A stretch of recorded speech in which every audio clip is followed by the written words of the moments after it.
Welcome back to the PLO vlog. I'm Wayne. Thanks again for the recommendations. We are in for our now usual $400. Let's get into it. All right, so we get things started with ace, 10-9, single suited to the ace in the hijack. There's an early position open at 20. Two callers to me. I make it 110. Then back to the original raiser, he calls, and one of the other players calls. So we're going three ways to a flop.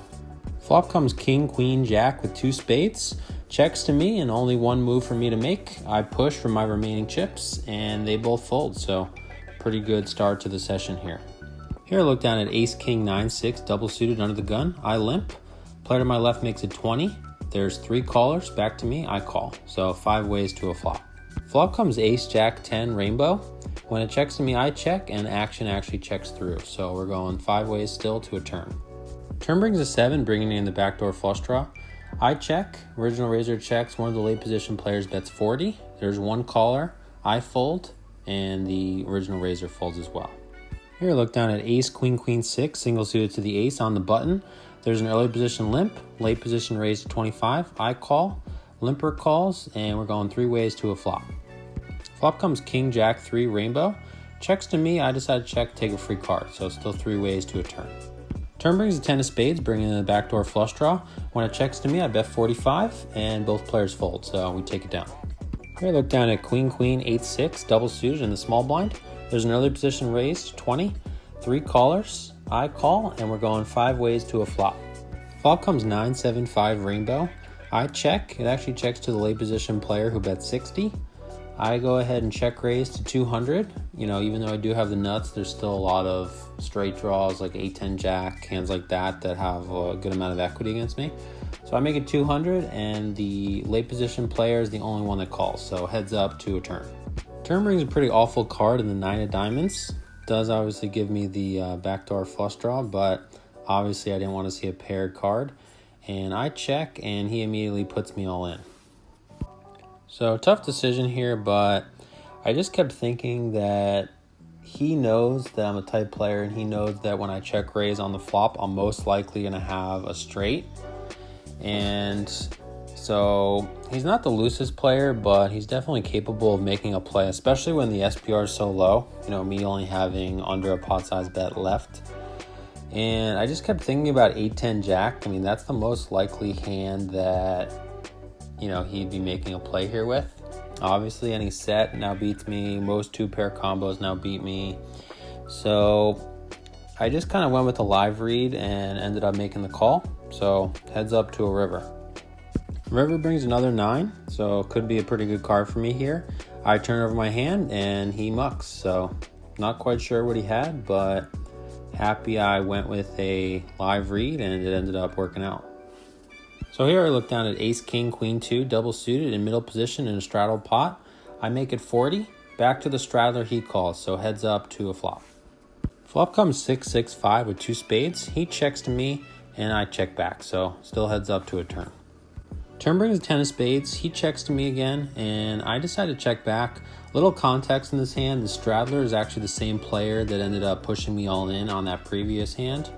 And I just figured that he could potentially be on tilt, so I figure if I play it a little slow, he might try to bluff into me. So I check back, heads up still to a river. River brings a jack, he checks again. I bet 45, try to extract a little value, but unfortunately he folds, so we take it down.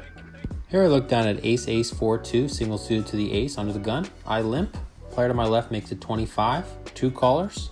I go ahead and call, so 4 ways to a flop. Flop comes 8-7-4 with 2 clubs. I check. Original raiser bets 60. 1 caller. Back to me. I decide to fold. Not going to be too many turn cards that I really like here. And I'm out of position, a little deeper stacked. So not really a lot of things going for me here on this flop. So I fold, and they're going heads up to a turn. Turn brought a 10 of clubs. The original raiser bet 200. The other player thought a little bit, but ended up folding. So he takes it down. Here I look down at king, 8-8-7, double suited in the big blind in a straddled pot. There's a couple late limps, small blind folds, I limp, and the straddler checks. So we're going 4 ways to a flop. Flop comes 8-4-3 rainbow. I check, straddler checks, and then one of the late position players bets 20. I just call. Looking back though, I probably should have raised with all the straight draws out there, but I just call and the other players fold, so heads up to a turn. Turn brings a 3, I check, and unfortunately he checks back, so heads up to a river. River brings a 9, and I can't slow play anymore. I try to get some value and bet 45. Unfortunately, he folds, so we take it down. Here I'm the straddler in a straddled pot. I look down at ace 10, 8-8, single suited to the ace. There's one late position limp, both the blinds call, and I check my options, so we're going 4 ways to a flop. Flop comes king 9-8 rainbow. When it checks to me, I bet 30, and everyone folds, so we take it down. Here I look down at king queen 10-2 double suited in middle position. I open a 20. We get 3 callers, 2 late position players, and 1 of the blinds, so 4 ways to a flop. Flop comes queen 5-4 with 2 hearts. I check. Player to my left bets 80. He gets 1 late position caller. Back to me. I decide to fold, and they're going heads up to a turn. Turn brought a 9, and they ended up checking through, so still heads up to a river.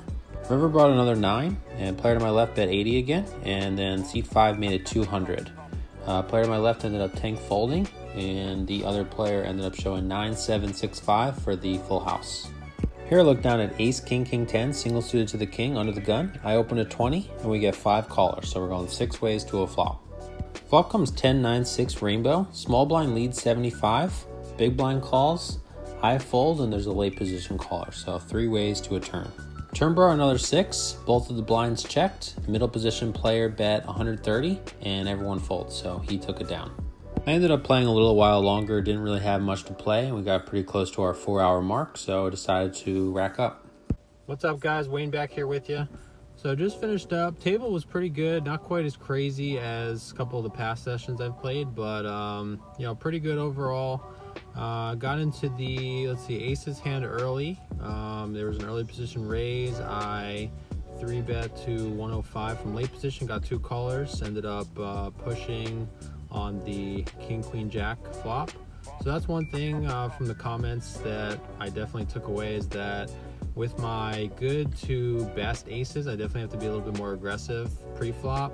With my bad aces, I do prefer to either keep it really small or really big if I could potentially get a heads up. So definitely took that into consideration today. So after that pot, then got into the double suited queens hand. Flop to the straight on the 9-7-5 rainbow, check raised. Then on the paired 9 turn, he ended up pushing me all in. And that was a player I actually had some experience playing against before. We had a similar hand where we both flopped a straight on a very similar board, and he ended up pushing to try to get me off a chop. So I think that, combined with the fact that I was thinking he could definitely do that with like 8-10 jack. I mean, certainly he could have a full house there and draw to a couple cards, but ended up making the call. River might have saved me, I don't know. He mucked his hand. He didn't seem too happy though when I called on the turn, so I don't think he had either 7s or 5s. But happy to take that one down. And then at the end there, I won a couple small pots with the set of 8s, 2 different ones there. And then at the end, lost a couple small pots with aces, or actually no, I had kings and I lost the aces as well. So game wasn't as crazy as I mentioned, but there was a straddle on that most people, including myself, were doing. So that forced me to play a little bit tighter, because then the people in position can make the raises a little bit larger, being straddled. So all in all, I think I played pretty well. I was in for 400, out for 1110, so profit of 710. If you guys enjoyed it, please hit the like and subscribe button. If your viewing experience could have been better, please let me know how down in the comments below, and I'll see you guys next time. Take care.